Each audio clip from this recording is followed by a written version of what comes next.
पायीची थाप टाकलेली आहे. शुभम आणि करण आमने सामन्यात नुकत्या ठिणग्या पडायला लागलेल्या. सुनील खाडे यांचा या ठिकाणी सन्मान करण्यात येत आहे. कुस्ती मैदान आता अंतिम टप्प्यात आलेला. 51,000 रुपये इनामाची 1 नंबरची कुस्ती आता मैदानावरती चालू आहे. चंद्रकांत साबळे सुनील साबळे यांचा या ठिकाणी सन्मान करण्यात येत आहे. आणि दुई पडाला जोर मारलेला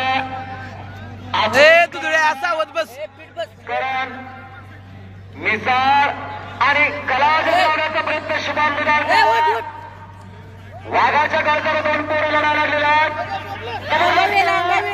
अगदी शराशरीला उत्सुकता वाढायला लागलेलं. एक प्रश्न झाली आणि वरती शुभम दुधाळ आटपाडी इंटरनॅशनल उतरली विजय झाला.